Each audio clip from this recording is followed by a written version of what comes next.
Men over 60. Let me ask you something. What if everything you've been told about shrinking your prostate is actually pointing you in the wrong direction, and the real question isn't how to make the gland smaller, but how to stop it from controlling your life? Because here's a detail almost nobody explains clearly. The size of your prostate and the severity of your symptoms don't always match. Some men with a significantly enlarged prostate have almost no symptoms at all, while other men with only mild enlargement are up 4 or 5 times a night. So chasing shrinkage as the goal is often chasing the wrong number entirely. I've spent a good amount of time going through the urology research on this because it's one of the most quietly frustrating conditions men over 60 deal with, and also one of the most misunderstood. So stay with me, because I'm going to walk you through what's actually happening inside your body, what the real clinical evidence says works, what doesn't, and where one specific small seed genuinely does have documented, published research behind it, though not for the reason most videos claim. Let's start with the mechanism, because understanding it changes everything about how you approach it. The prostate is a walnut-sized gland sitting just below the bladder, wrapped around the urethra, the tube urine and semen pass through. As men age, hormonal shifts, specifically a buildup of a hormone called dihydrotestosterone, or DHT, along with changing ratios of testosterone and estrogen, cause prostate tissue to gradually grow.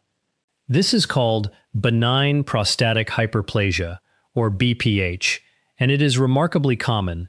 By the time men reach their 60s, more than half show some degree of it, and by their 80s, that number climbs even higher. As the tissue grows, it can squeeze the urethra, the way a hand slowly tightening around a garden hose reduces the flow of water passing through it. That's why the symptoms show up where they do. A weaker stream, starting and stopping, a sense of incomplete emptying, and that frustrating, repeated need to get up at night. This is not a disease you did something to cause. It's an extremely common part of the aging male body, driven by hormones, not by anything you failed to do. Now here's where I want to correct something important, because it matters for how you evaluate anything you hear about this condition going forward. When researchers talk about treatments that reduce prostate size, they are almost always talking about specific prescription medications, not foods or supplements. A class of drugs called 5-alpha reductase inhibitors, which include finasteride and dutasteride, work by blocking the conversion of testosterone into DHT, and clinical trials have shown they can shrink prostate volume measurably over 6 to 12 months under a doctor's supervision with monitoring for side effects. A different class, alpha blockers like tamsulosin, don't shrink the gland at all, but relax the muscle tissue around it, easing urine flow and often bringing faster symptom relief. These are real, well-studied medical tools, and if your symptoms are significantly affecting your sleep or daily life, a conversation with a doctor about these options is worth having, rather than searching for a workaround. But I know that's not the whole story you came here for, because diet and lifestyle genuinely do play a role, just a different one than shrinking the gland. Let's talk about what the actual research supports, starting with that small seed I mentioned. The pumpkin seed.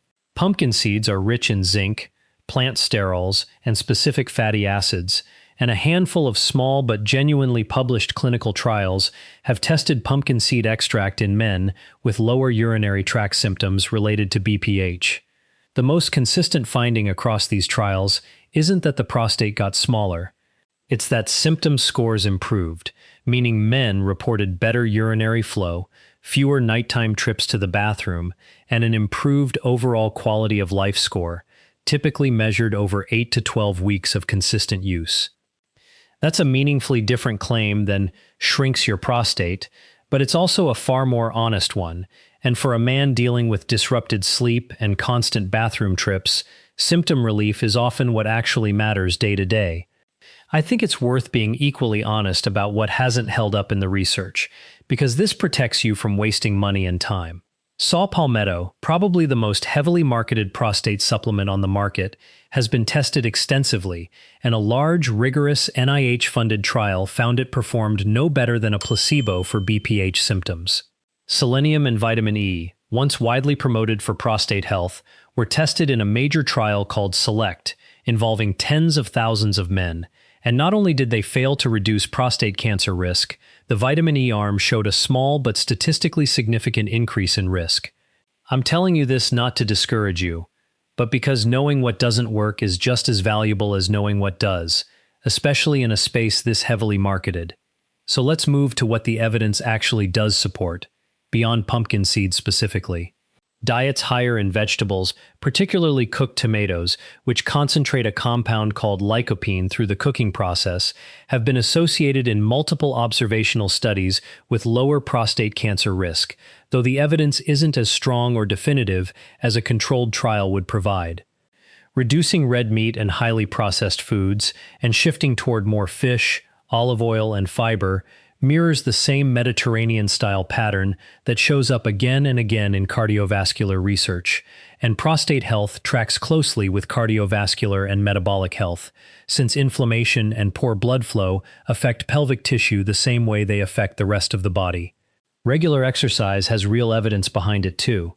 Several studies have found that men who maintain consistent physical activity have a lower risk of BPH symptoms progressing over time, likely tied to reduced inflammation and better hormonal regulation. Maintaining a healthy weight matters for a similar reason, since excess abdominal fat is linked to hormonal shifts that can worsen urinary symptoms. And then there are the simpler, almost boring adjustments that genuinely help day to day, reducing alcohol and caffeine, both of which irritate the bladder and act as diuretics, worsening urgency and nighttime trips, being mindful of fluid timing, drinking enough throughout the day but tapering off in the 2 to 3 hours before bed, and being cautious with over-the-counter decongestants and some antihistamines, since certain ingredients in these can tighten the very muscles around the urethra that you're trying to relax, making symptoms noticeably worse, something almost nobody warns men about at the pharmacy counter. There's also a specific, evidence-backed exercise worth mentioning: pelvic floor training. While most commonly discussed for urinary control after prostate procedures, some research suggests these exercises can help general bladder control and urgency symptoms as well, and they're simple enough to build into a daily routine without any equipment. Now let's talk timeline honestly, because that matters more than excitement. If you start incorporating pumpkin seeds or pumpkin seed extract consistently, alongside the broader dietary shifts we've discussed, most of the clinical trial data suggests it takes roughly 8 to 12 weeks before symptom scores show meaningful improvement, not overnight and not within a few days. Exercise and weight changes tend to show benefit on a similar or slightly longer timeline, as the underlying hormonal and inflammatory shifts take time to settle into a new pattern. This is not a story about a fast fix.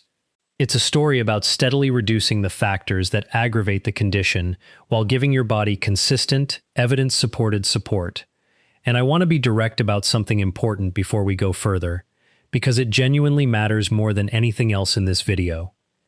Some symptoms are not something to manage quietly at home and deserve a call to a doctor without delay: blood in your urine or semen, complete inability to urinate, severe pain, unexplained weight loss alongside urinary symptoms, or a rapid worsening of symptoms over a short period.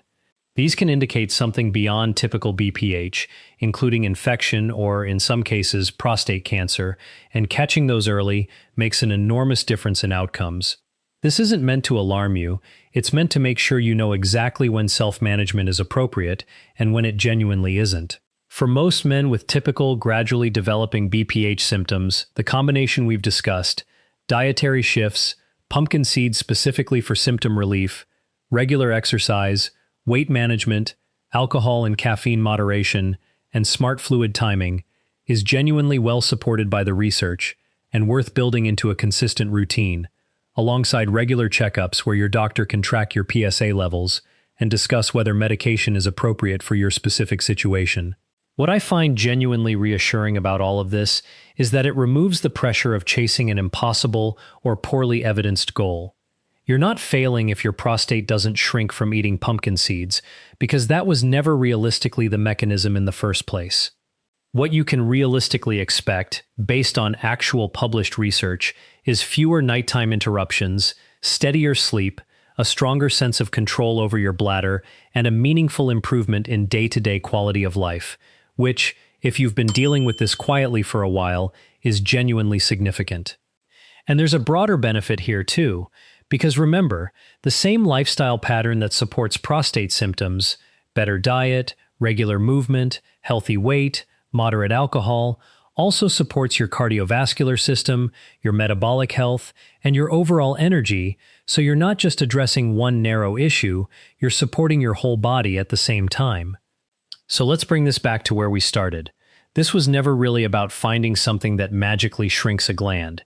It's about understanding what's actually happening in your body, separating the genuinely evidence-backed tools from the heavily marketed ones, and building a realistic, sustainable approach around what the research actually supports.